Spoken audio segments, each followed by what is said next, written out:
Batuki. The boy hit the snow so hard, his knees cracked against the frozen ground. He didn't stop. He grabbed the horse's bridle with both fists, small blue-fingered shaking, and he screamed up at the stranger like his whole world was ending right there in the road. "Please, sir, don't leave. Please don't leave us." 6 years old, barefoot, no coat in a Colorado blizzard, blood on his knees, and he would not let go. Ethan Hayes had not stopped for a living soul in 3 years. He almost didn't stop then. If this story moves you, please subscribe to our channel, hit that notification bell, and follow along all the way to the end. And drop a comment telling us what city you're watching from. I love seeing how far this story travels. Now, let's begin. Ethan yanked the reins hard. His horse, a big gray gelding named Hector, lurched sideways and stamped steam blasting from his nostrils in the cold. The boy didn't flinch. He held on with both hands, his bare feet buried ankle-deep in the snow, his whole body shaking so violently, Ethan could see it from the saddle. "Let go of my horse," Ethan said. His voice came out flat and low, the voice of a man who had long since stopped caring how he sounded to people. "Please." The boy looked straight up at him. His face was raw from the cold cheeks cracked and red lips almost purple. His eyes were dark brown and enormous, and completely unafraid, which was somehow worse than if he'd been terrified.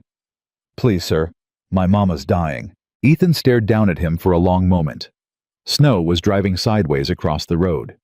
He'd been riding for 6 hours in it, and he still had another 4 to the next town, where there was nothing waiting for him except a bed in a bunkhouse and a bottle of whiskey he'd drink alone in the dark. "Let go," he said again. "I can't." The boy's jaw was set. "I can't let go, sir. I've been waiting out here since morning. You're the 3rd man that come down this road, and the other 2 didn't stop neither. Please." Ethan looked past the boy and saw them. Then 4 shapes standing back from the road, half hidden behind a split-rail fence. A girl who looked about 14, her arms wrapped around a younger girl.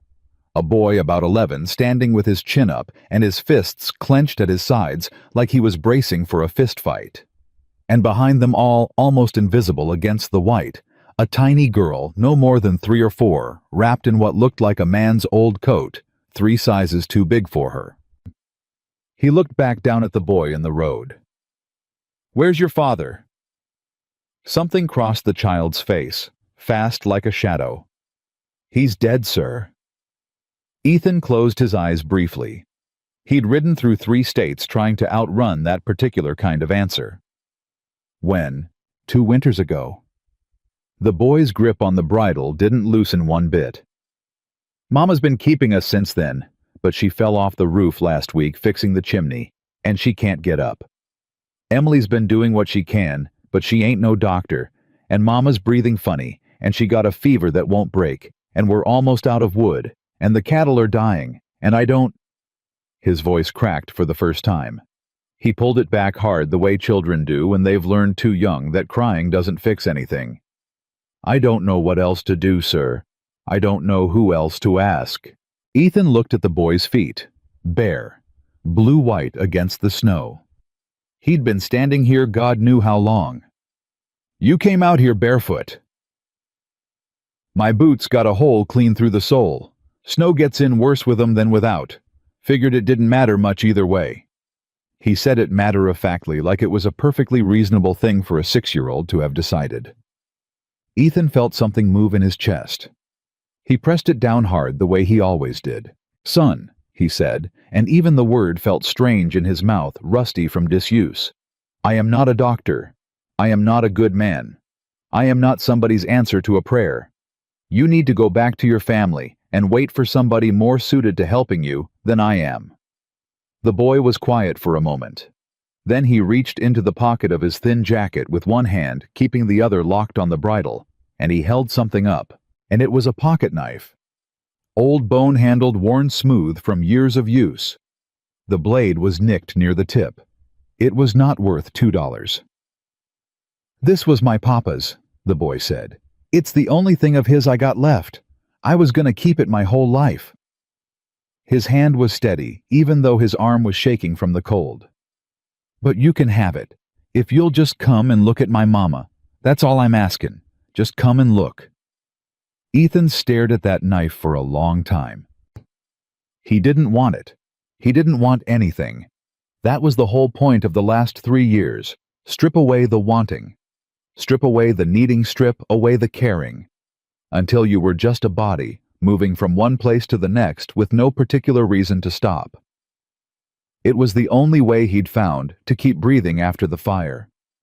After Clara. After little May. May had been 4 years old. She'd had dark eyes just like this boy. He took the knife. He didn't know why. He'd think about that later in the weeks to come, and he still wouldn't have a clean answer. Maybe it was the boy's eyes. Maybe it was the steadiness in those small frozen hands. Maybe it was just that 3 years of moving, and he was so bone-tired of moving that any reason to stop felt like enough. He swung down from the saddle. "What's your name?" he said. The boy's whole body sagged with relief, but he pulled it back quick, like he didn't dare show too much of it, in case Ethan changed his mind. "Noah. Noah Carter."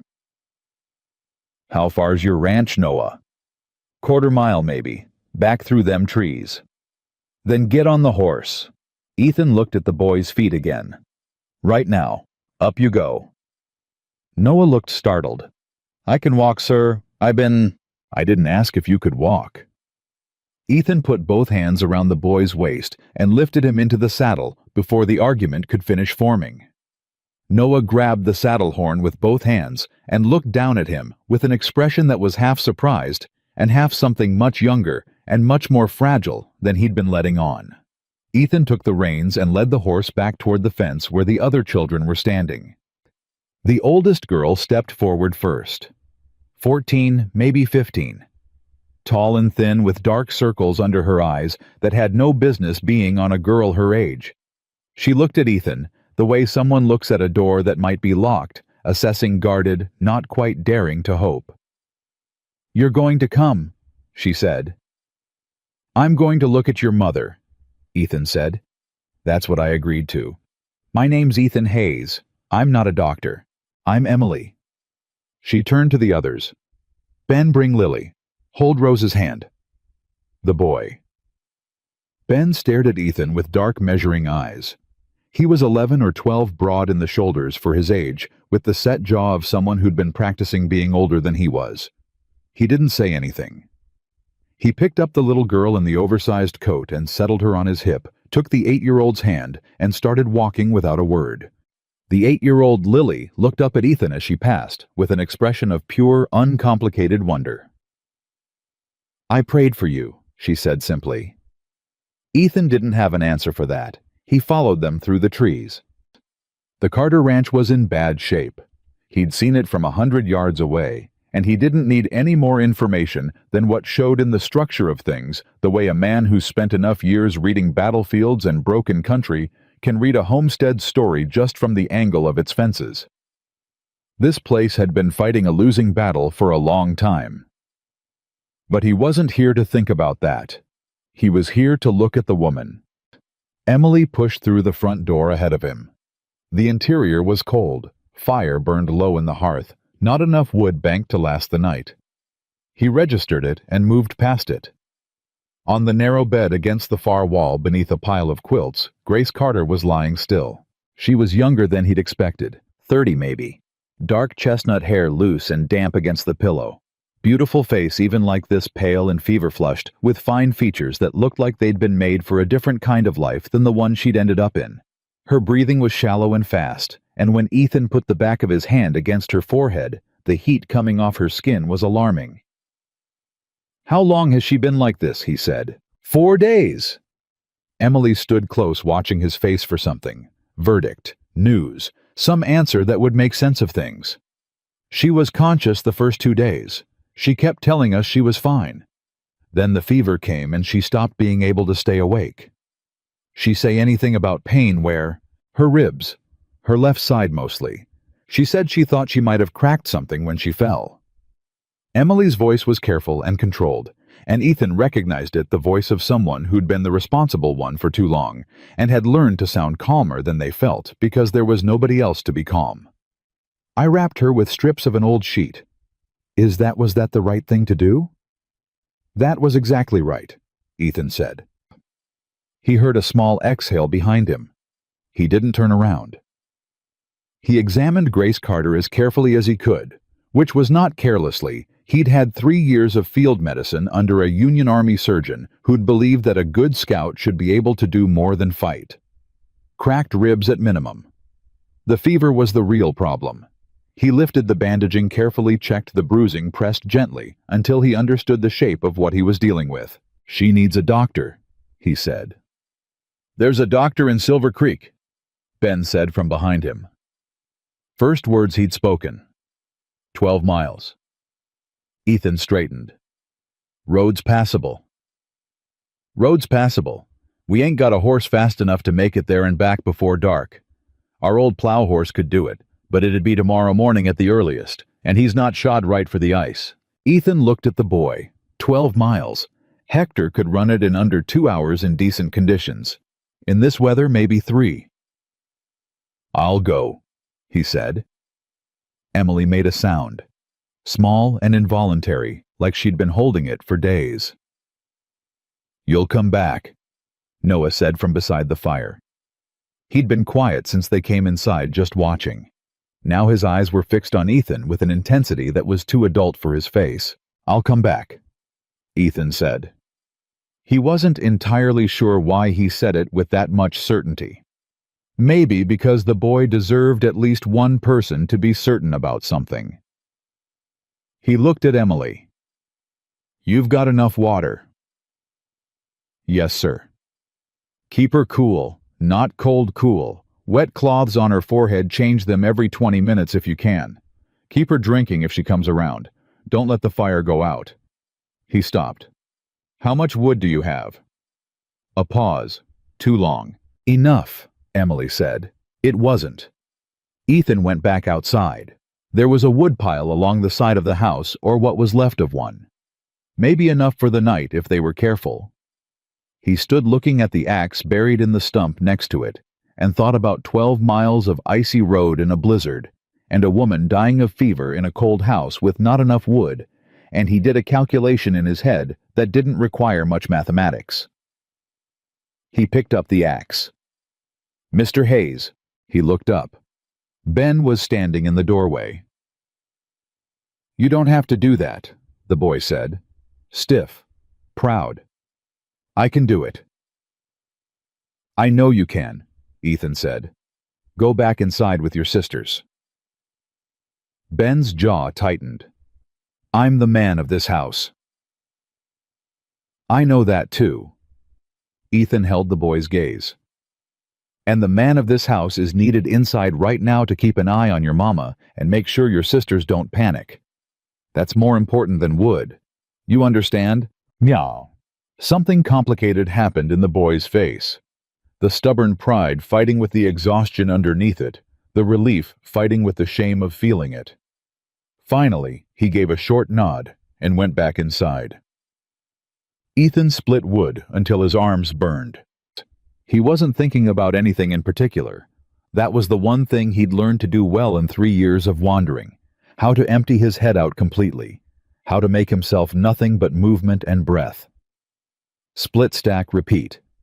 Don't think about the way the little girl Lily had said "I prayed for you," like it was the most natural thing in the world. Don't think about Noah's face when Ethan had said he'd come back. Don't think about the pocket knife in his coat pocket that he could feel the weight of every time he swung the axe. Don't think about May. Don't think about May. Don't think about May. He thought about May. 4 years old, dark eyes and a laugh like something falling downstairs. She used to follow him around the yard when he came home from scouting, grabbing his coat sleeve, saying, "Papa, Papa, Papa," like a song. He'd been away when the fire started. He'd come home to nothing but ash and a neighbor on the road with a face that told him everything before the man opened his mouth. That was the thing about grief that nobody warned you about. It didn't get smaller. You just got bigger around it, Built yourself a thicker shell, put more distance between yourself and anything that could crack it open again. You rode far enough and fast enough that you could convince yourself for hours at a stretch that you were just a man on a horse going somewhere. Nothing missing, nothing burned. Mas, And then a 6-year-old boy grabbed your bridle in a blizzard with his bare frozen hands and looked up at you with dark eyes, and 3 years of distance collapsed like a rotten fence in a flood. But he carried the wood inside in 3 loads. Emily was sitting beside her mother with a cloth doing exactly what he'd told her. Lily was in the corner telling a story to little Rose quiet enough not to disturb the room. Noah had fallen asleep in the chair by the fire with his knees tucked up to his chest and his mouth slightly open. Ben was standing against the wall watching Ethan the way he'd been doing all afternoon. Measuring. Not hostile exactly, just careful. The way a boy gets when he's been the only protector something has, and he's not sure whether to trust the new thing. "I'm going to Silver Creek for the doctor," Ethan said quietly. "I should be back before morning if the road's clear. If it's not, I'll be back by midday at the latest." Emily looked up from her mother's bedside. "And if the road's not clear at all?" "Then I'll carry the doctor on my back," Ethan said. He hadn't meant it to sound like a joke. He wasn't sure it was one. Emily stared at him for a long moment. Then something shifted in her face, not quite a smile, just the loosening of something that had been clenched very tight for a very long time. "Thank you, Mr. Hayes." He nodded, pulled on his coat. "Mr. Hayes." Ben's voice, low, careful. Ethan stopped. "There's men," the boy said. "In town, you should know that before you go." His eyes cut briefly to his sleeping brother, then back. "Men who work for the judge. They ride out here sometimes, just to look, just to remind us." He paused. "They don't like when strangers come around." Ethan studied the boy's face. "What judge?" "Judge Victor Hale." Ben said the name the way people say things they've said too many times in too many quiet, desperate conversations, like a word worn smooth from handling. "He owns most of Silver Creek, and half the county besides. He's been wanting this land since before my papa died." Something shifted in Ethan's chest. A different kind of shift than the boy in the blizzard had caused colder, harder. "Is that so?" he said. Not a question. "Mama fought him in court twice," Emily said from the bedside. Her voice was still carefully quiet so as not to wake Noah. "Twice she beat him, or close enough. But he's got more money and more lawyers and more time than we have, and every year it gets harder. And now with her—" She stopped, pressed her lips together. "Now with her sick." "Papa always said Hale was the one who wanted him gone," Ben said. "He just never could prove it." "Boys." The room went very quiet. The fire crackled. Rose made a small sound, and Lily hushed her gently. "Your papa," Ethan said carefully. "How did he die?" Ben looked at him steadily. "They said it was an accident. Horse threw him. Out on the ridge in the dark." "You believe that?" Another long silence. And then the boy said very quietly, so that only Ethan could hear it. "No, sir. And neither does Noah. Noah was the one who found him." Ethan looked at the small sleeping shape in the chair by the fire. 6 years old. Barefoot in a blizzard with his father's pocket knife, and enough desperation to stop a stranger on a deserted road. Noah Carter, who hadn't slept peacefully in 2 winters. Who had seen something the night his father died that he hadn't told anyone. Who had stood in the road and held on with both hands because there was no one else left to hold on to. Ethan reached into his coat pocket and closed his fist around the old bone-handled knife. "I'll be back before morning," he said, and he walked out into the blizzard. Hector ran hard through the dark and Ethan led him. The snow had eased to a thin scatter, cold and dry, and the road to Silver Creek was icy, but passable barely. Ethan leaned low over the horse's neck and thought about what Ben had said. Noah was the one who found him. 6 years old. And for 2 winters, he'd been carrying that alone. Silver Creek announced itself the way most frontier towns did. Lamplight bleeding yellow through frost-covered windows, the smell of coal smoke and manure, and something frying in a kitchen somewhere. It was past 9 o'clock. The main street was quiet, but not dead, and Ethan rode straight to the only building with a shingle hanging out front that read, Dr. Caleb Marsh, Physician and Surgeon. He knocked hard. Nothing. He knocked again harder. A light moved behind the curtain. The door cracked open 2 inches, and one eye looked out at him, watery blue and irritated, beneath a white eyebrow. "We're closed," the old man said. "A woman's dying out at the Carter Ranch," Ethan said. "Cracked ribs, high fever, 4 days down. I need you to come tonight." The eye blinked. The door opened another inch. "Carter Ranch. Grace Carter." "You know her." "I know of her." The Dr. Marsh presumably paused. Something moved across his face that Ethan couldn't quite read in the dark. Hesitation. Or something older than hesitation. "She's 12 miles out in a blizzard." "It's let up. Road's passable. I've got a fast horse." Ethan put his hand flat against the door, not pushing, just present. "She's got 5 children in that house counting on her. Youngest is barely 3 years old. Come get your bag." Another pause. Longer this time. Then the door swung open, and Dr. Marsh stood there in his shirt sleeves and suspenders, looking at Ethan with an expression that was half resignation and half something else, something that looked almost like relief. "Give me 5 minutes," he said. Ethan waited on the porch. He was watching the street. He noticed the 2 men leaning against the post outside the saloon 3 doors down, because they were the only people on the street, not moving, not going anywhere, not in any hurry, just standing in the cold watching him with the particular quality of stillness that meant they'd been told to watch for something.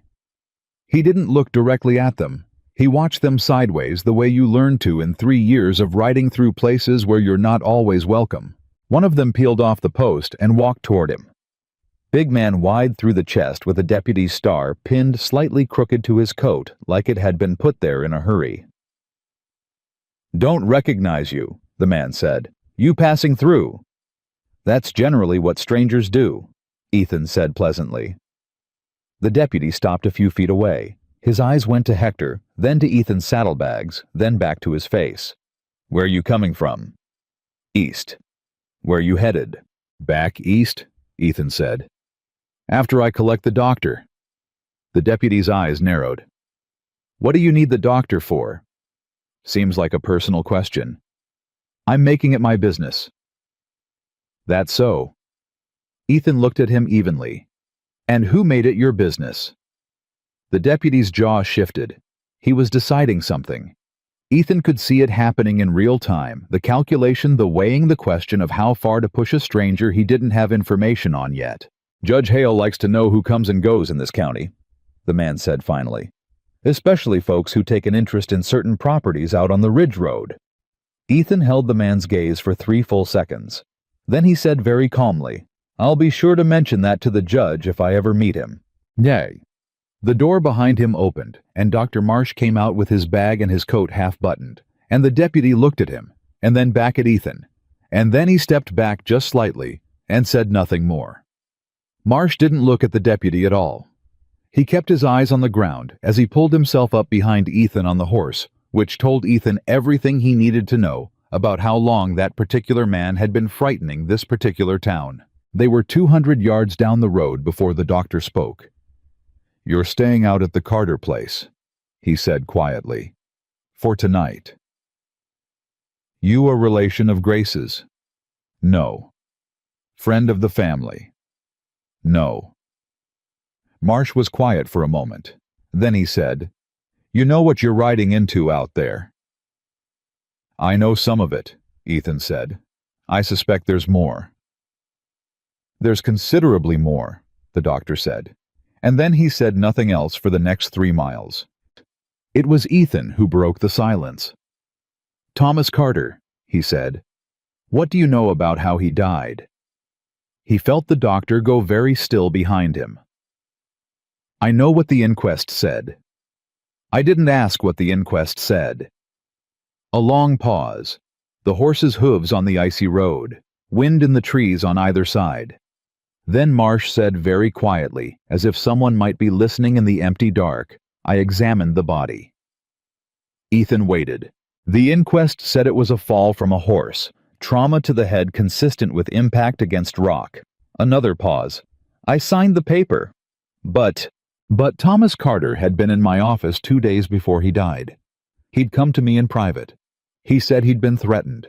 He said Judge Hale's deputy man named Cord Willis had ridden out to the ranch and told him in plain language that if he didn't sell the land and take his family east, something bad would happen to one of his children. Marsh's voice had dropped to almost nothing. I told him to go to the county sheriff. He said the county sheriff worked for Hale. Ethan stared at the dark road ahead of him. 2 days later he was dead, Marsh said, and I signed the paper. Because I have a wife and 2 daughters of my own, and because I am not a brave man, Mr. Hayes. I never have been. His voice broke slightly on that last part. But I've had to look at that family every time they come through town for 2 years, and look at those children, and I've had to live with what I did. Ethan thought about the boy in the road. The pocket knife. I've been waiting out here since morning. You're the 3rd man that come down this road. The 3rd man. How many people had ridden past that child today? What can you tell me about the land?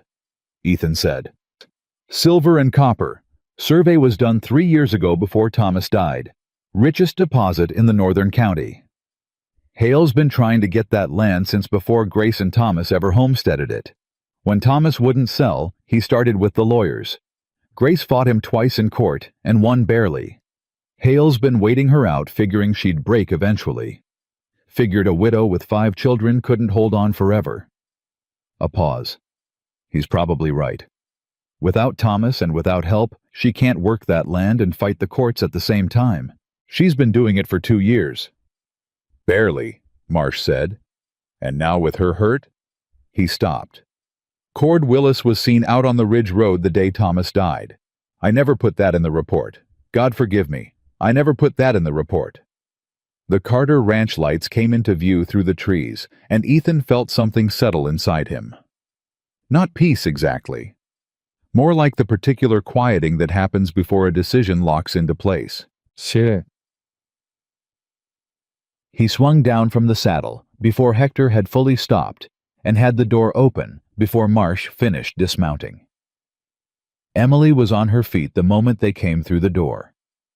Her eyes went straight to the black bag in the doctor's hand, and something in her face, something she'd been holding rigid for 4 days, finally came loose.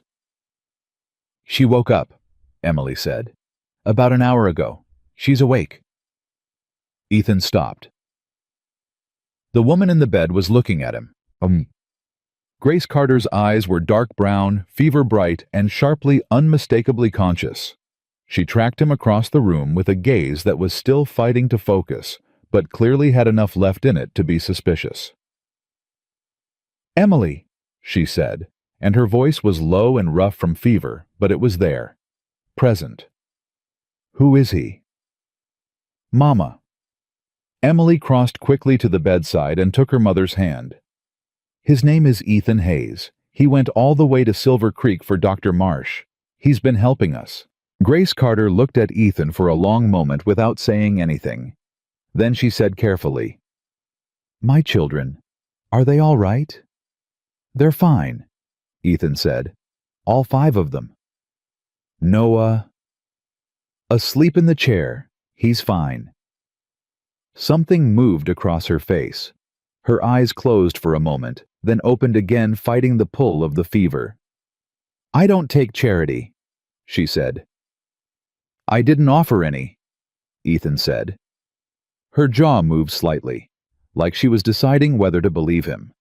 Dr. Marsh stepped in between them and put his bag on the table beside the bed and began his examination, and Ethan stepped back to the far wall and found that Ben was standing beside him, without him having noticed the boy move there. She was asleep when we left, Ben said quietly. She's not now, Ethan said. Ben watched his mother talking to the doctor, answering questions, wincing when Marsh pressed against her ribs. The boy's throat worked. She's gonna be all right. Doctor seems to think so. Ribs will heal. The fever needs watching. Ethan paused. You did well keeping things together here. All of you. Ben's eyes stayed on his mother. I didn't do enough. I should have found help sooner. You're 11 years old. My papa was working this ranch at 14. Your papa was 14, Ethan said. You're 11. There's 3 years of difference, and it matters. Ben looked at him sideways, assessing again. That permanent habitual measuring. Why'd you come back? I said I would. Men say things. He said it without bitterness, which somehow made it worse, like it was just a fact he'd cataloged and filed away. I know, Ethan said. I still came back. The night deepened. Marsh worked steadily, and when he'd finished, he sat beside Grace and spoke to her in a low voice and gave Emily careful instructions about the medicine in his bag. Grace listened with her eyes half closed, but she was listening. Ethan could see it in the set of her jaw, the small movements of her hand against the quilt. Lily had fallen asleep curled against little Rose in the corner. Ben had finally sat down, and within 20 minutes was asleep, sitting up with his back against the wall, still trying to keep watch, even in sleep. Only Emily stayed awake, sitting at the table across from Ethan, with a cup of cold coffee in her hands, and the look of someone who'd been awake so long that sleep felt like something that happened to other people. What did Dr. Marsh tell you? She said quietly. On the way out here. Ethan looked at her, 14 years old with 30-year-old eyes. What makes you think he told me anything? Because you came back with a different look on your face than you left with. She wrapped both hands around the cup. We're not children, Mr. Hayes. Ben and me. We know about the judge. We know what Papa was fighting. We know Cord Willis was on the ridge that night. Her voice stayed flat and even and controlled. We've known for 2 years. Mama knows it too, even if she won't say it outright. She's trying to protect us from it. And you're telling me because you went out to Silver Creek and you came back, she said simply. And because nobody else has done that in 2 years. Ethan set down his own cup. That deputy on the street, he said, Cord Willis. That'd be him. Big wide shoulders, star sitting crooked. Her voice didn't change when she described him. That frightened Ethan more than if she'd flinched. He rides out here every 2 or 3 weeks. Never does anything. Just sits on his horse at the property line and looks. Mama says it's to remind us he can. She file any reports? Who would she file them with? Sheriff Dodd's been in Hale's pocket since before we were born. A pause. Papa tried to write to the federal land office the last winter before he died. He'd found something in the survey records about how Hale registered the mineral claim. Something that wasn't right. He never got to finish it. What happened to what he'd written? Emily's eyes went to the small trunk in the corner of the room, then back to Ethan. Mama kept everything. Every paper, every journal, every letter he never sent. She's kept it all. She says someday it'll matter. Ethan followed her gaze to the trunk. From the chair by the dying fire, Noah made a sound. Not a word, not a cry. Something between the two, high and sudden and sharp, like an animal catching a scent of something dangerous. His eyes flew open, and he was sitting upright in the chair, staring at the far wall, with his whole body rigid. Emily was on her feet before Ethan had even registered the sound. Noah! Noah! Hey! She was beside him in 3 steps, hands on his shoulders. It's okay. You're home. You're safe. Look at me. The boy's chest was heaving. His eyes were open but not quite seeing, yet still caught somewhere between sleeping and waking in whatever country the nightmare lived. Then his gaze found Emily's face, and he grabbed both her wrists and held on. He was there, Noah said, barely a whisper. It was just a dream. He was there, Emmy, that night. He was there before Papa fell. I saw him. Emily's face went white. Ethan sat very still. "Willis," Noah said. And the way he said it, not loud, not dramatic, just quiet and absolutely certain, was the most frightening thing Ethan had heard in a very long time. "I saw Cord Willis there. I saw him talking to Papa. I saw them fighting. And then Papa—" He stopped, pressed his lips together hard. "And then Papa was gone, and Willis rode away, and I couldn't— Shh." Emily pulled him close. "Shh. I know, baby." "I tried to tell Mama," Noah said into her shoulder. "She said I must have been confused. She said I was scared and I was confused and it was dark. She was trying to protect you," Emily said. "I wasn't confused," Noah said. His voice came out very clear and very 6 years old and very certain. "I wasn't confused. I know what I saw." Ethan looked at the child's face over Emily's shoulder. The dark eyes, the set jaw, the absolute terrible conviction. 6 years old, and he'd been carrying Cord Willis's face in his head for 2 winters.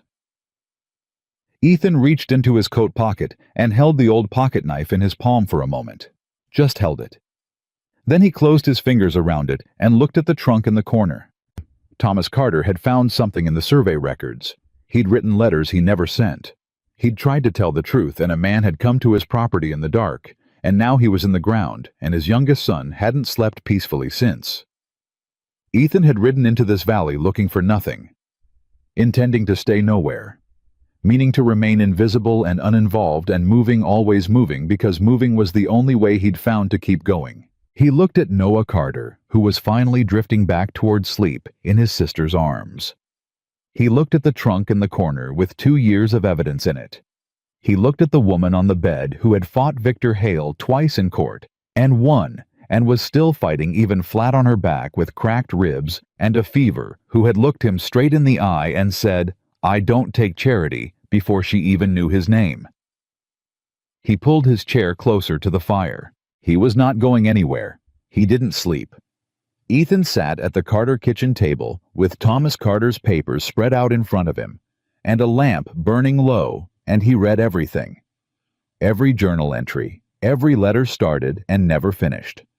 Every page of survey notes and land office records and hand-copied legal documents that Grace Carter had kept in that trunk for 2 years, because her dead husband had told her someday it would matter.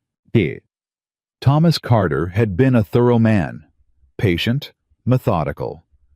The handwriting was careful, and even the notes organized by date and what they told, laid out piece by piece across the table in the lamplight, was a story so clear and so damning that Ethan felt his jaw tighten with every page he turned. Victor Hale had filed a secondary mineral claim on the Carter land 3 months before Thomas died.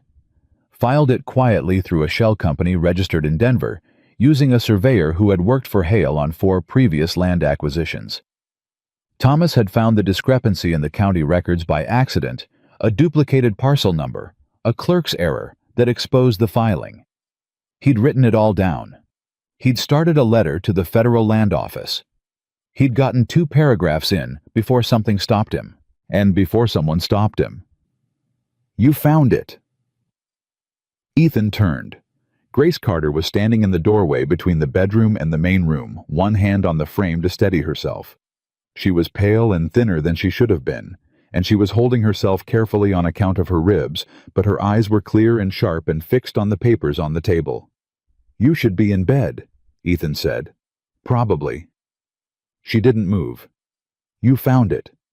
Sit down, Mrs. Carter." "I've been lying down for 4 days, Mr. Hayes. I think I can manage a chair."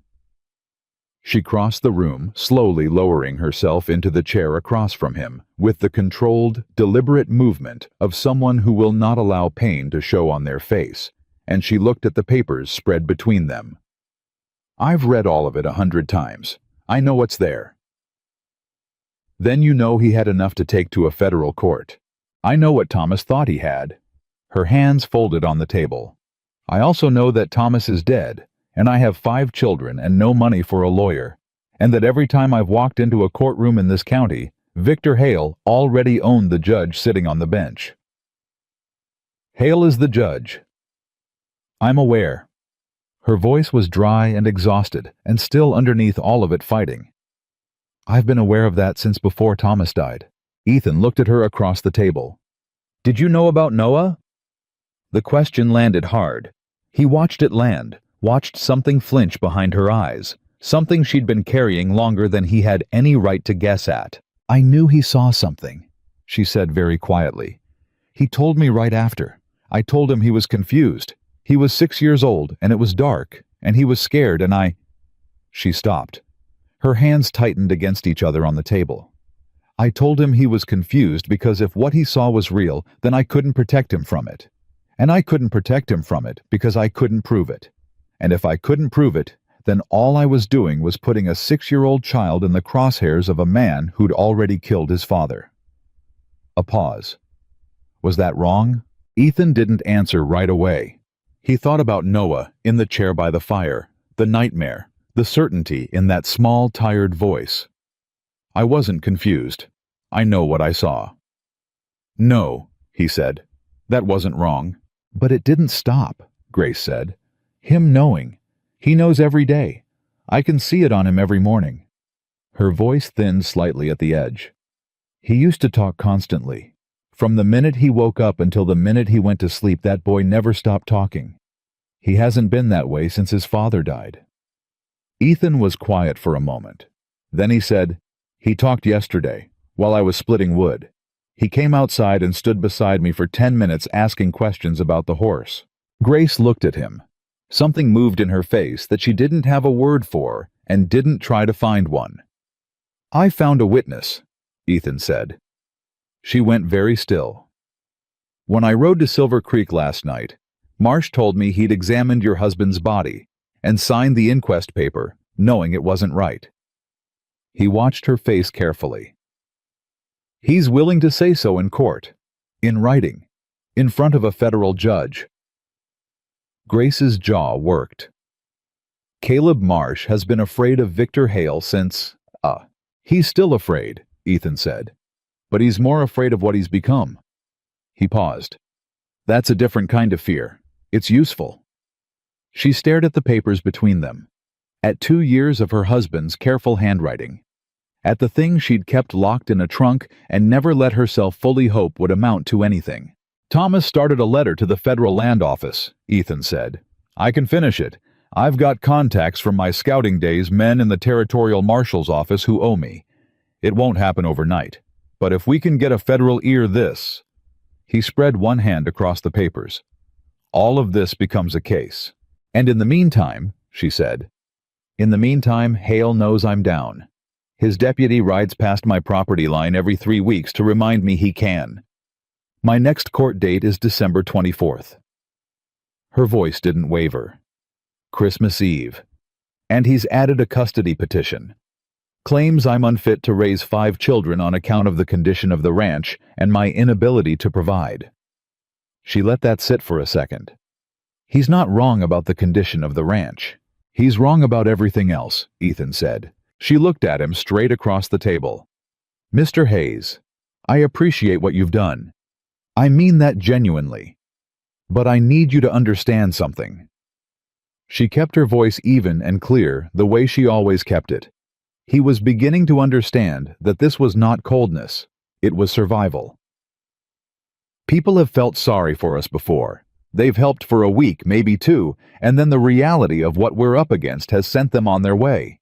I won't let my children get attached to a situation that's going to leave.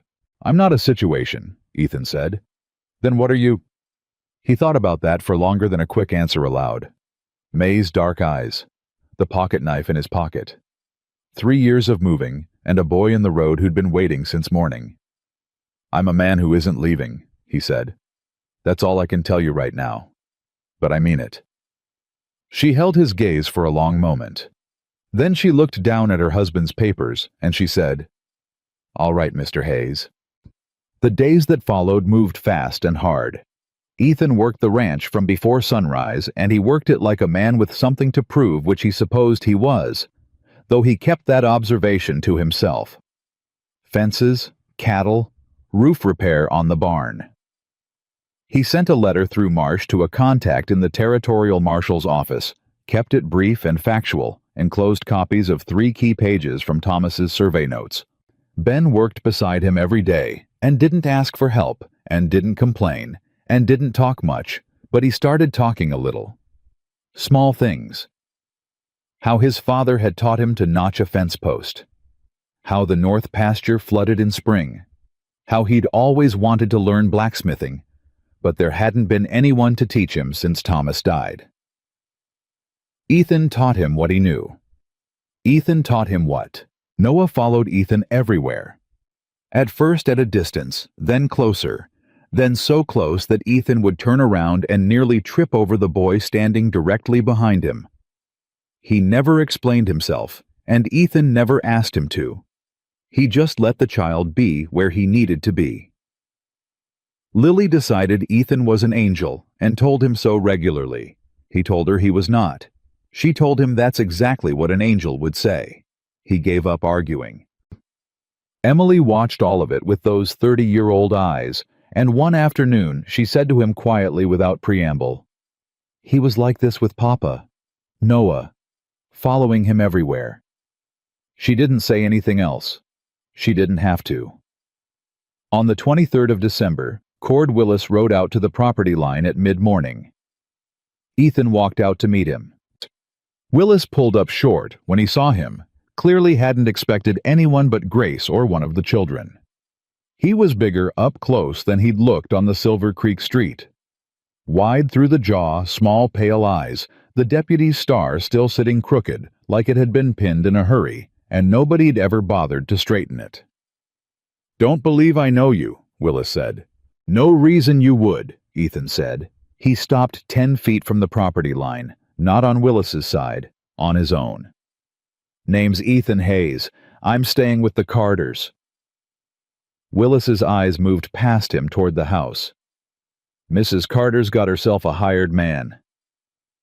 "Something like that." "She can't afford a hired man." "Lucky for her I come cheap." Ethan kept his voice easy and pleasant. "Was there something you needed, deputy? Or are you just out for the air?" Willis looked at him for a long time. The kind of look that's meant to communicate something specific, that the person doing the looking has power in this county, and the person being looked at does not. "Court's tomorrow," Willis said finally. "Christmas Eve. You might want to advise Mrs. Carter to come prepared to make a decision." "What kind of decision?"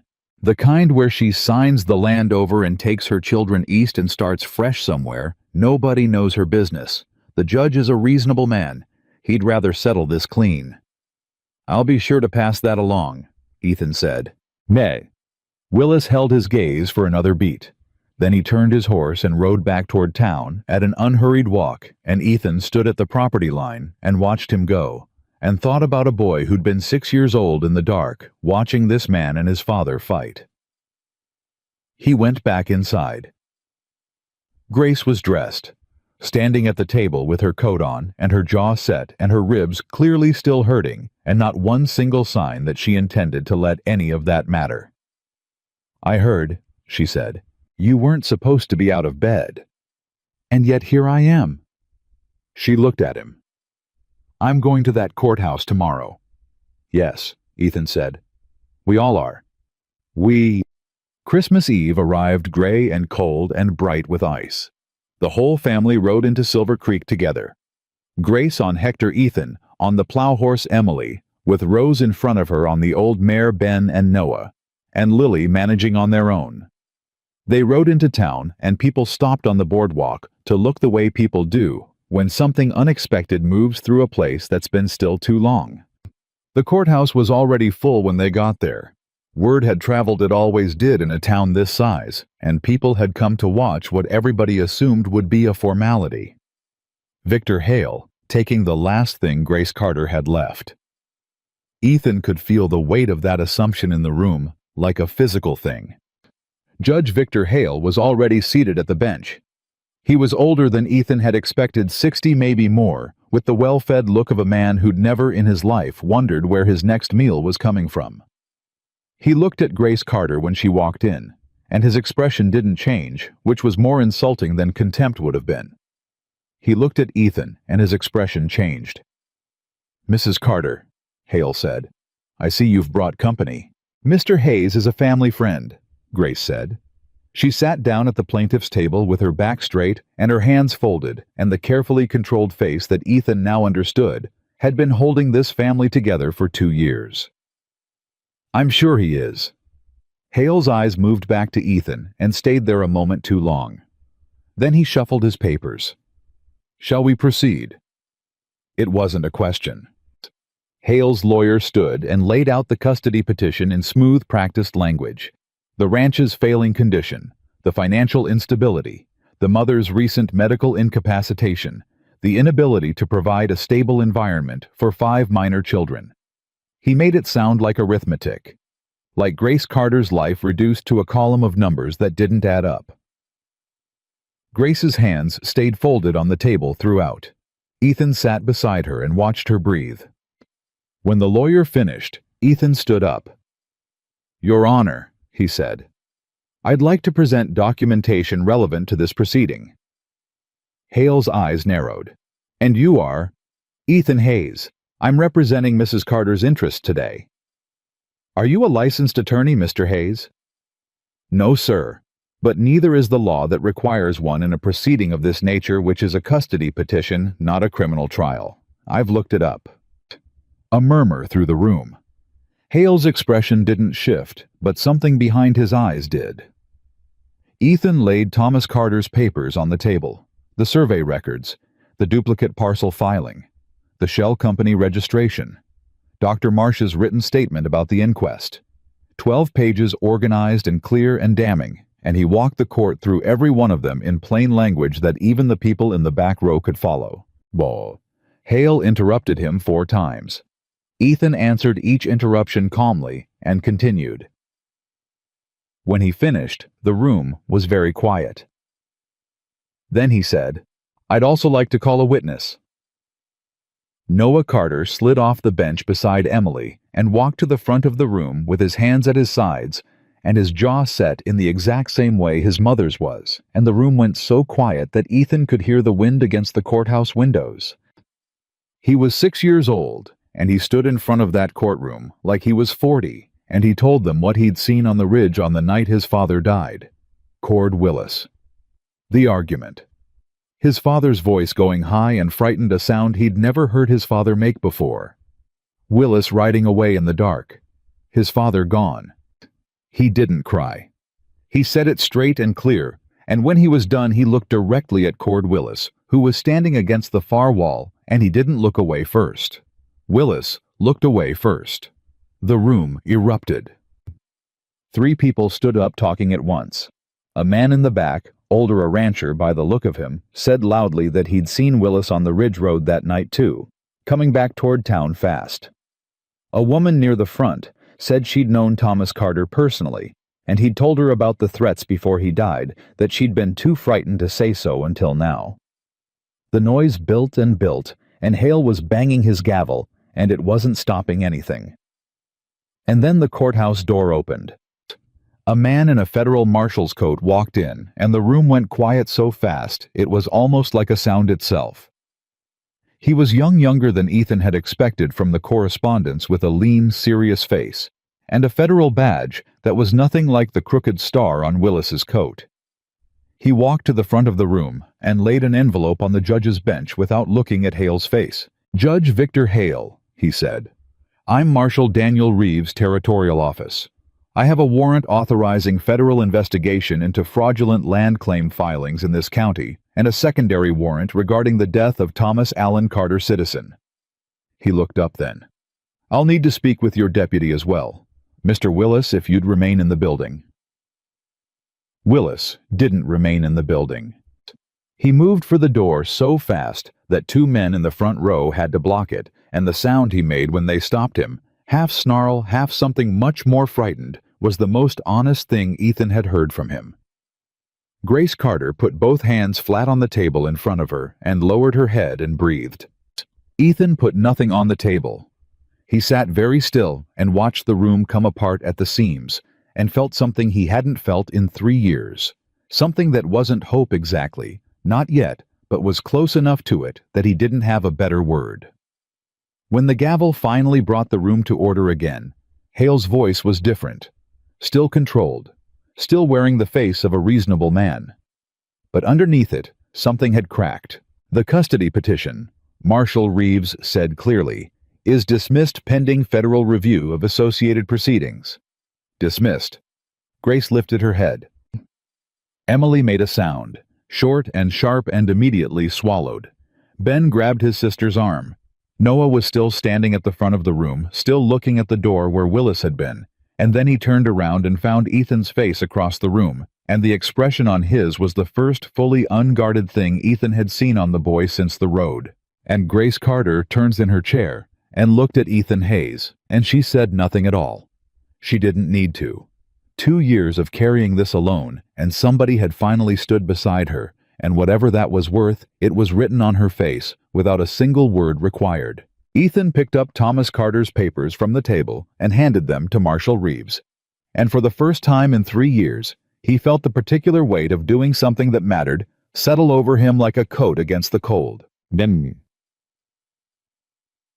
They rode home from Silver Creek in the cold Christmas Eve dark, all 7 of them, and nobody talked much. The children were wrung out and quiet in the particular way of people who've been holding themselves taut for so long that release just feels like exhaustion at first. Noah sat in front of Ethan on the saddle the whole way back and said nothing, and Ethan let him say nothing, and that was enough. Grace rode beside them. She didn't look at Ethan, but every few minutes he was aware of her looking the way you're aware of a fire in a dark room, even when you're not facing it. When they got back to the ranch and the children were inside and the horses were settled, she found him at the barn. "Mr. Hayes," she said. He turned around. "May." She stood in the doorway with her arms crossed against the cold and her chin up and her eyes red at the edges, which was the only visible evidence of everything she'd held in since the courtroom, and she said, "I owe you an apology." "You don't. I told you people help for a week and then leave." She held his gaze steady. "I was rude about it."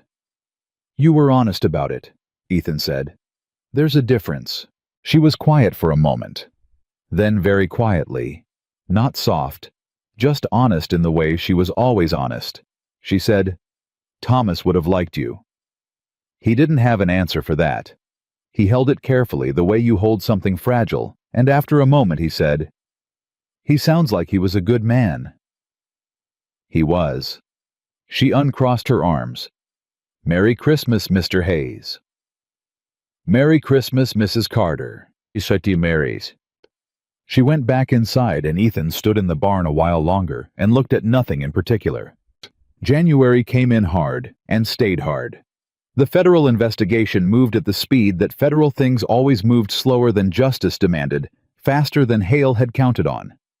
Marshal Reeves sent word twice through the month Willis was in custody in Denver, awaiting trial. Hale had been suspended from the bench pending review, and the fraudulent mineral claim had been formally challenged and flagged for federal arbitration. The Carter land was not going anywhere. But the first time Emily read that letter aloud at the kitchen table, Ben stood up and walked outside without a word. Ethan found him behind the barn, 10 minutes later, standing with his back against the wall and his arms wrapped around himself, shaking with something that wasn't cold. He didn't say anything. He just stood near the boy and let it happen. After a while, Ben said in a voice scraped raw, "I kept thinking if I'd been bigger, if I'd been older, I could have done something."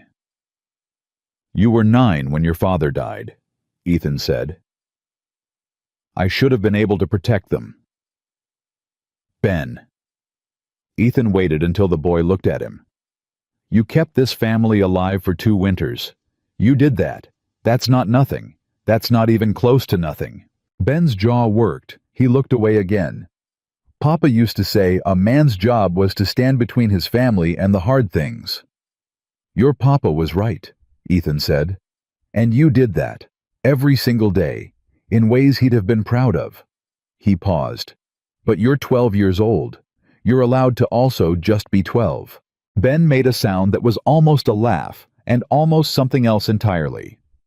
Then he scrubbed his face with both hands and straightened up and said, "You gonna teach me that fence post technique tomorrow or not?" "First light," Ethan said. They walked back to the house together, and neither of them mentioned it again, and that was its own kind of conversation. Ghetto. The routine of the ranch settled around Ethan like something he hadn't known he was missing until it was there. He woke before the children. He started the fire. He had coffee on by the time Grace came out of the bedroom, and she would pour herself a cup without asking, and stand at the window for a few minutes before the day started, and he would sit at the table with his own cup, and they would be quiet together in a way that felt nothing like loneliness. It was the most startling thing that had happened to him in 3 years.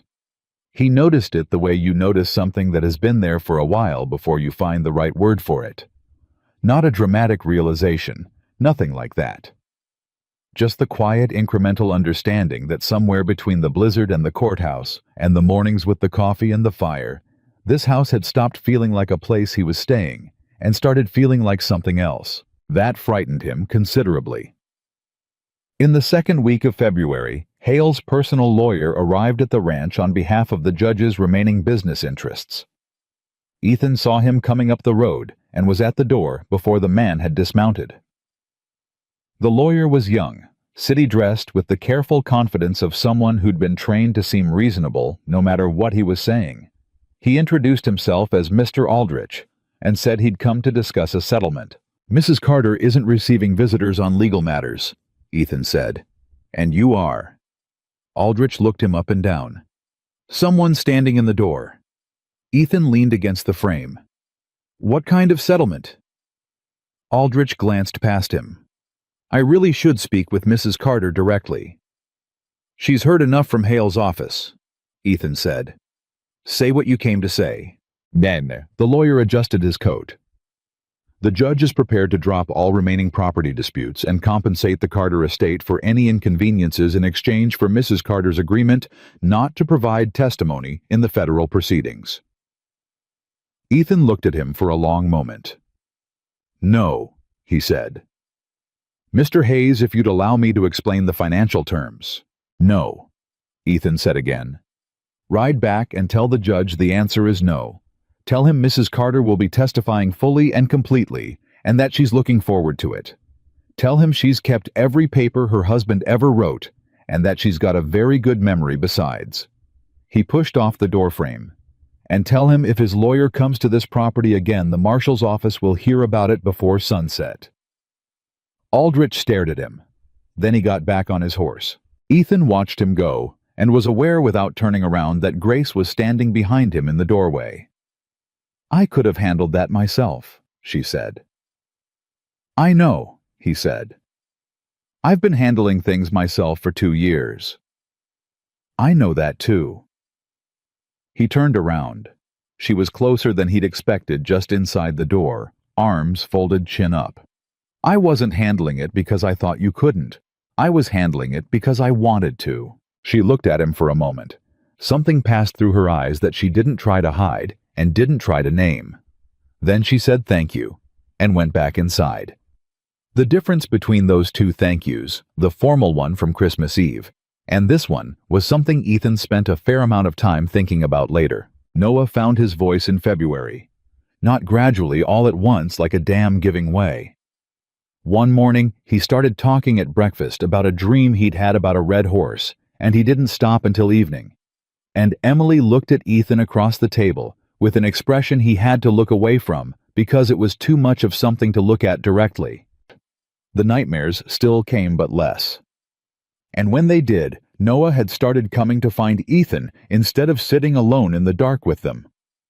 He would appear at Ethan's bedroll in the barn Ethan had taken to sleeping out there, giving the family their space, and say nothing.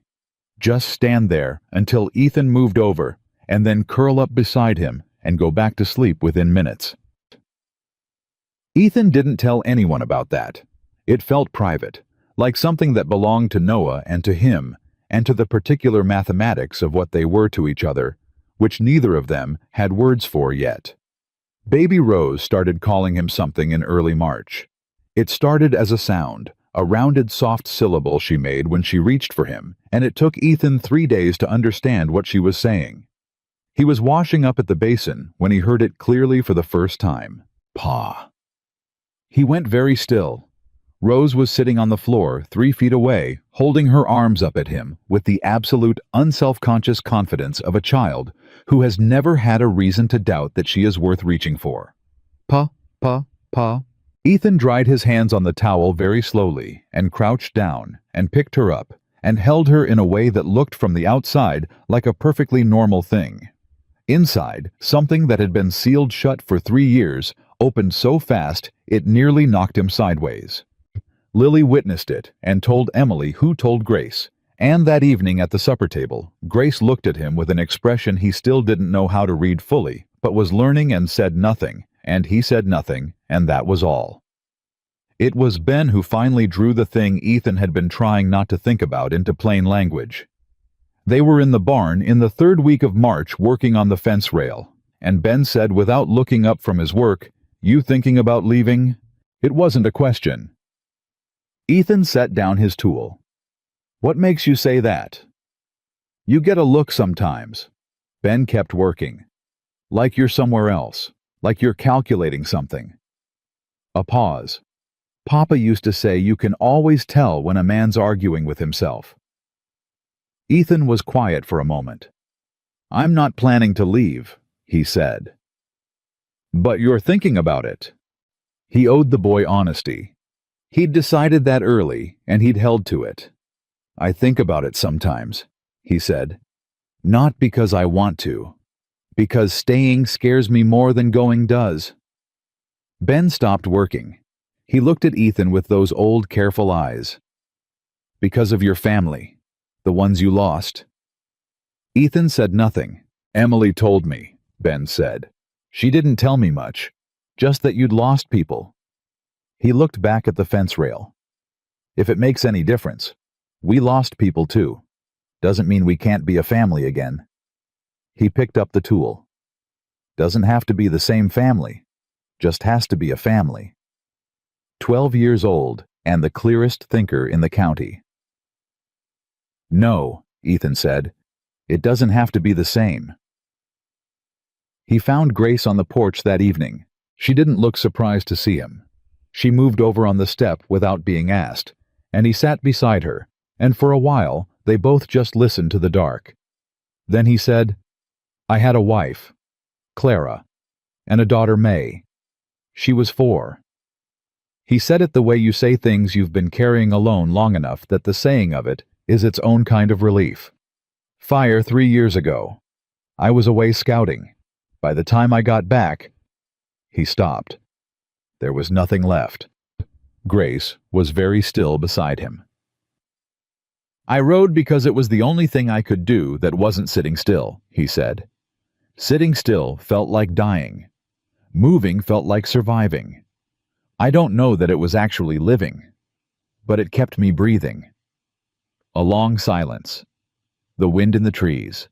"Thomas didn't die in my arms," Grace said. "I wasn't there. Nobody was except..." She stopped. Her hands tightened in her lap. "I've thought about that every day for 2 years. Whether he was scared, whether he knew what was happening, whether he called for me." Her voice was steady and quiet and very sad. "You never stop wondering the things you'll never get an answer to." "No," Ethan said. "You don't. But you keep going," she said, "because they're still here." She glanced back toward the lighted window. They need you to keep going, and after a while, needing to keep going for them starts to feel like something worth doing for its own sake. A pause. After a while. He looked at her profile in the dark, the line of her jaw, the stubborn, careful, exhausted, beautiful face of a woman who'd refused to let hard things break her for 2 years. "I'm not leaving," he said. "I know," she said. "I mean it in a different way than I've said it before." She turned to look at him. Close. The porch step was narrow, and they'd been sitting close all along without either of them deciding to, and now the closeness was something else acknowledged present real. "I know that too," she said, very quietly. "Tu sam. He didn't reach for her hand. She didn't reach for his. But she didn't move away either, and neither did he, and the space between them on that narrow step was something that had its own temperature, its own weight, its own particular meaning, that neither of them needed to name yet. Jay. Inside, through the window, Lily's laugh rang out bright and sudden and ridiculous, the laugh of a child who'd found something purely funny, and then Rose joined in with her baby version of it, and they heard Ben say something in a low voice that made Emily snort. And then all of them were laughing, the real unguarded kind, the kind that the Carter house hadn't held in 2 years.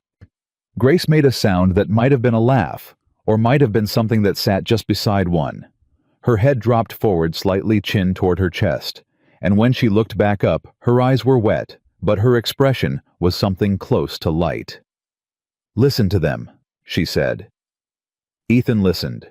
He let it fill the space behind his ribs that had been empty for 3 years. It fit there. That was the astonishing thing. It fit exactly. Spring was coming. He could feel it in the way the cold had thinned, the way the mud had started showing through the snow in patches near the south fence, the way the cattle had started moving differently, more forward, more interested in something beyond the next hour. The ranch was not fixed. It was not easy. The federal case would drag on for months, and Grace would have to testify, and there would be more lawyers and more letters and more difficult days before any of it was finished. But the land was theirs. The children were safe. Willis was in a cell in Denver, and Hale was off the bench, and Caleb Marsh had slept better since January than he had in 2 years, by his own admission. And in this house right now tonight, 5 children were laughing. Ethan Hayes, who had believed since a night 3 years ago in the ash of everything he'd loved, that God had finished with him, sat on a porch step, in the dark, next to a woman who didn't take charity, and didn't break, and didn't give up. And he thought about a boy with dark eyes, and his father's pocket knife, who had stood in a blizzard and refused to let go. He reached into his coat pocket. The knife was there, same as always. He ran his thumb along the worn bone handle. He did not think he would be giving it back, but something told him Noah would understand. Spring came to the Carter Ranch the way it always comes to hard country, not gently, not all at once, but in arguments. A warm day followed by 3 cold ones. Mud that froze overnight and thawed by noon. The cattle pushing south toward the new grass only to get caught in a late squall and have to be driven back. It was messy and stubborn and alive, and Ethan worked it every day with Ben at his shoulder and Noah underfoot, and the feeling in his chest that had been growing since February, becoming something he couldn't pretend was anything other than what it was. He was happy. Quietly, carefully, with one eye always on the door out of long habit. But happy. The letter from Marshall Reeves arrived on the 2nd Thursday of April, addressed to Grace Carter, delivered by a rider from Silver Creek, who handed it over with the particular solemn expression of someone carrying news they know is significant. Grace read it at the kitchen table with all 5 children present, because she had stopped keeping things from them back in January, and intended to go on that way. When she looked up, her face was doing something complicated and trying not to. "Cord Willis," she said. "Convicted of murder in the 2nd degree. Sentenced to 25 years in the federal penitentiary in Denver." She set the letter down. "Victor Hale has been formally disbarred and indicted on 4 counts of fraud and 1 count of conspiracy in the death of Thomas Carter. Trial begins in September." The room was quiet for exactly 3 seconds. Nay. Then Lily screamed, not in fear, in pure release, and launched herself at Grace with both arms, and Rose copied her without understanding why, and Emily put both hands over her mouth and made a sound behind them that was half laugh and half sob, and entirely real. And Ben stood up from the table and walked directly to Ethan and put his hand out like a man and said, "Thank you." Ethan shook it, firm and straight, man to man. "You did the hard part," he said. 2 years of it. Ben's throat worked. He nodded once and sat back down, and nobody made any comment about the fact that his eyes were wet, because they all had the same problem. Noah hadn't moved. He was sitting at the end of the table with the letter in front of him. Grace had slid it to him without being asked, and he was reading it with his finger tracing the lines the way he did when he was making sure something was real. 25 years, he said. That's right, Ethan said. He'll be old when he gets out. Very old. Noah looked up. Good, he said with a 6-year-old's perfect, uncomplicated clarity. Then he slid the letter back to Grace and picked up his fork and went back to his breakfast. Grace caught Ethan's eye across the table, and for the first time since he'd known her, she smiled, not the controlled, careful expression she used for managing things, not the tired, near smile of someone who's been holding too much for too long. A real one. Open and unguarded, and briefly, wholly young. He looked away before he did something foolish with his own face. The ranch work that spring had a different quality to it. Not easier, the work was the same, but lighter in some way that Ethan couldn't quantify. Ben learned to notch and set fence posts without being shown twice. He learned the cattle by name before Ethan did, which Ethan told him, and which made him stand 2 inches taller. He asked about blacksmithing with increasing specificity, and Ethan started making inquiries with the smithy in Silver Creek about an apprenticeship for fall. Emily, freed from the constant emergency of the last 2 years, became 17. It happened almost overnight. 1 week she was the mother general of the household, and the next she was borrowing Grace's hand mirror and asking pointed questions about a boy named Samuel Pratt, who apparently sat near her at the church they'd started attending again. Grace handled this development with the straight face of a woman who had been waiting for it, and Ethan handled it by finding urgent work to do on the far side of the barn. Lily remained convinced he was a divine emissary of some kind, and had begun compiling a list of evidence. He had stopped arguing with her about it. The list was now 4 pages long. Rose said "Pa" with increasing frequency and volume, and had begun grabbing his hand when they walked anywhere, which was simply something that happened now, and that Ethan had accepted with the same quiet inevitability with which he'd accepted everything else about this family, not fighting it, not naming it, just letting it be true.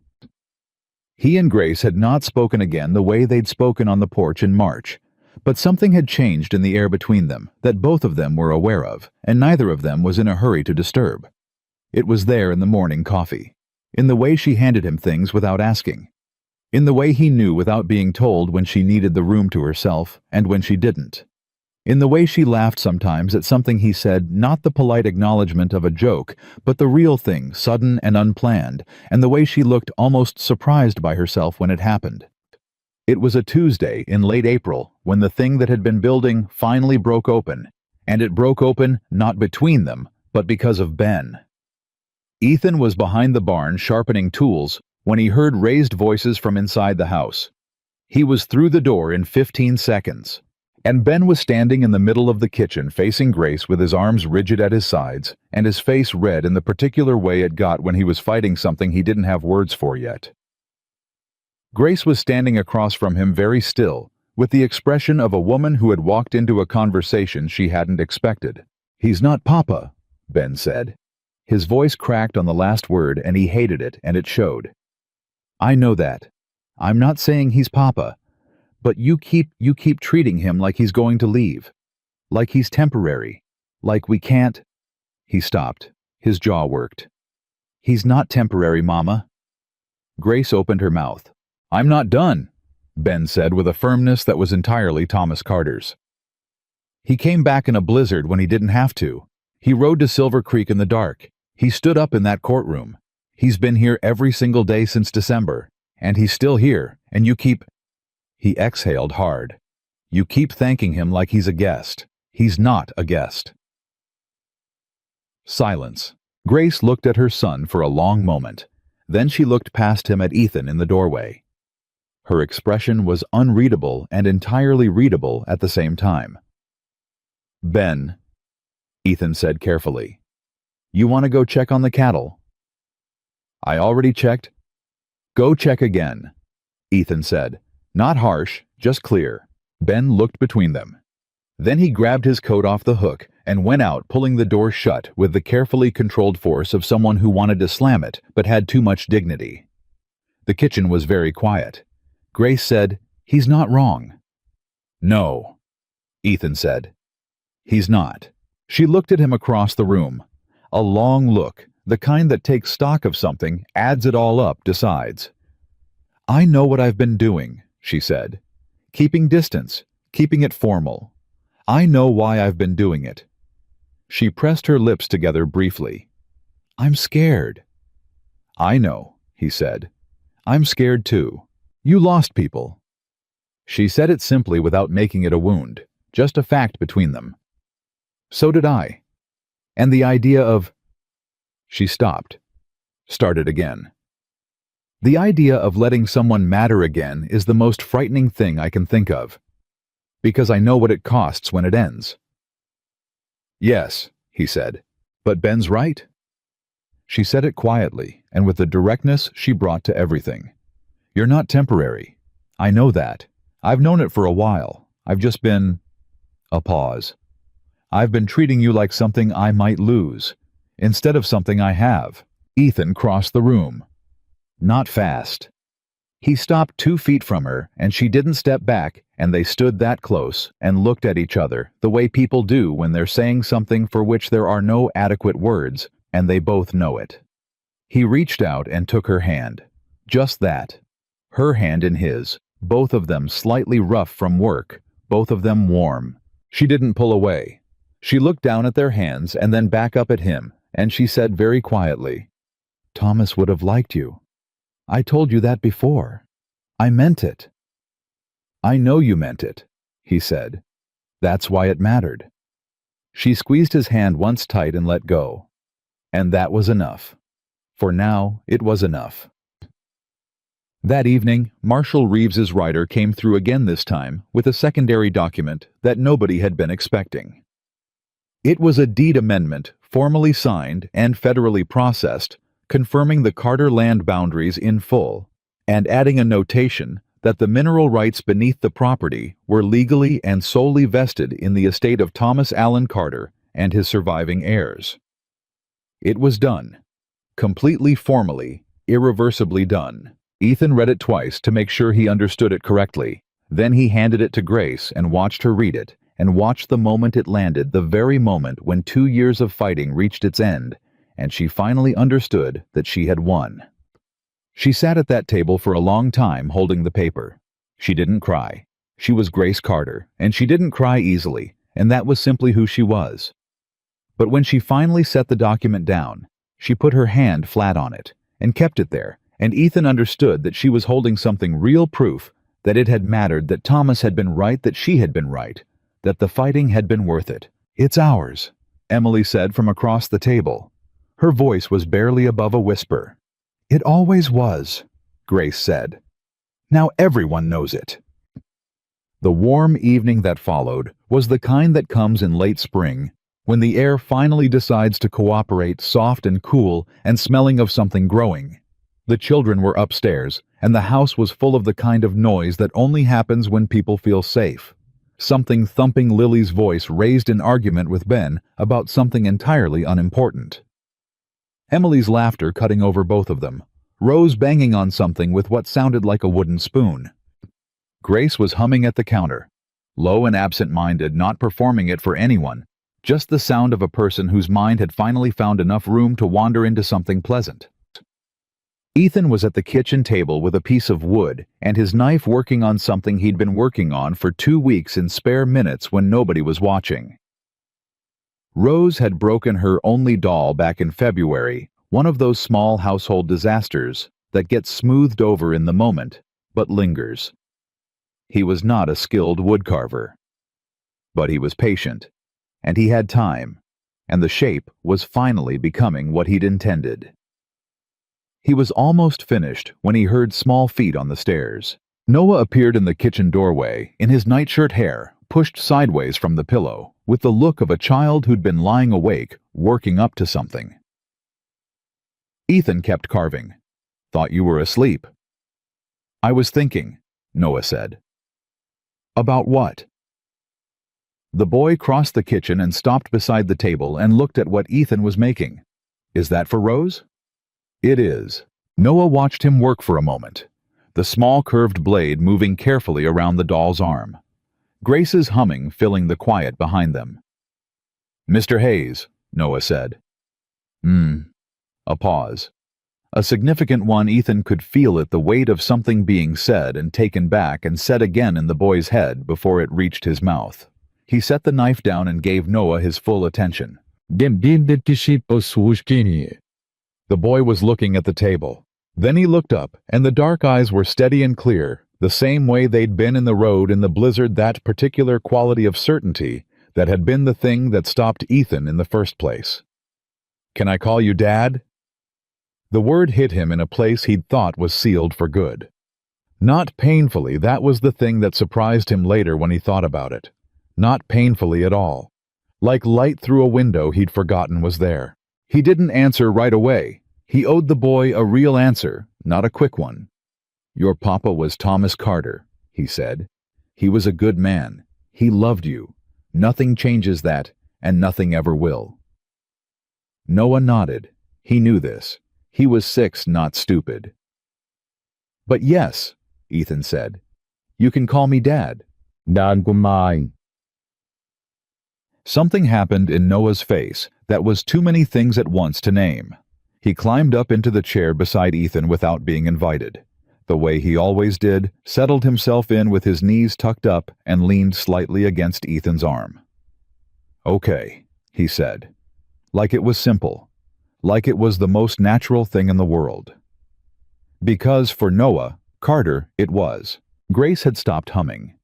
Ethan didn't look at her. He picked up the knife and went back to the doll, and after a moment, she started again, the same song a little fuller than before. From upstairs, Lily let out a peal of laughter that cascaded into a second and a third, until all three of them were laughing at something that had nothing to do with anything down here.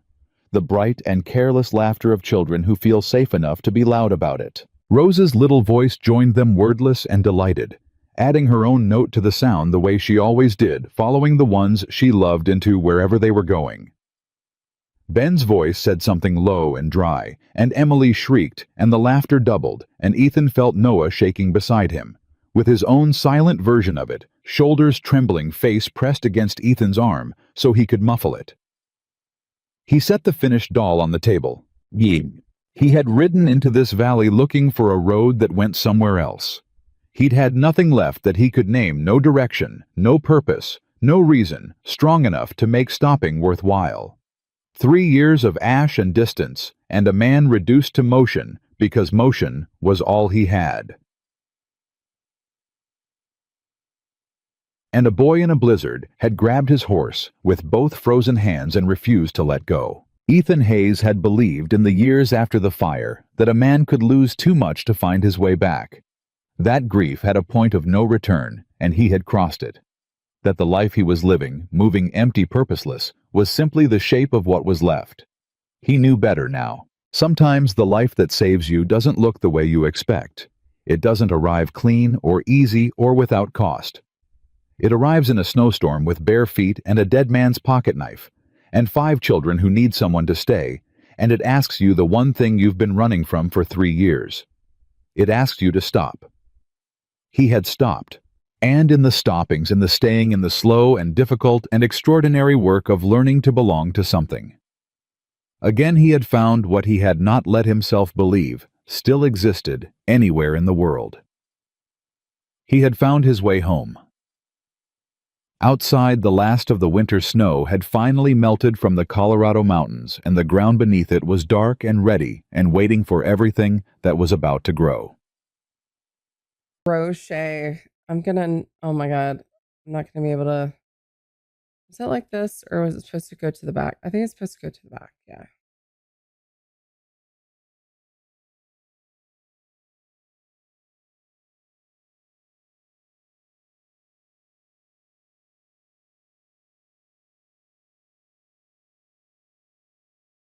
It's good watching stream and relaxing. Oh, hell yeah, Brianna. Kat, by the way, are you feeling better? You're hanging out in chat, so I think it's a good sign. Your body's not misbehaving. I thought I recognized that one from the reels. Oh, really? I didn't realize that there was like a actual okay, that's funny. There's a brochet account as well. I can't with this. This is unreal. All right, so we've gotten 17, y'all. I think we can get to the 14 tonight. The only thing is that I have a larger like gap here in terms of like the tension, but I think we can certainly work with that later. My Mediport yesterday and I'm oh, okay. Well, hang in there, man.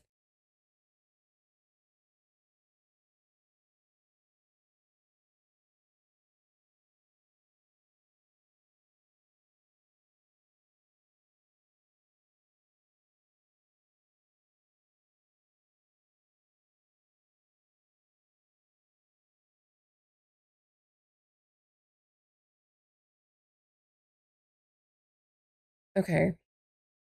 At least the button's working to mute and unmute. But the actual like toggle, the icon for unmute is not working for whatever reason.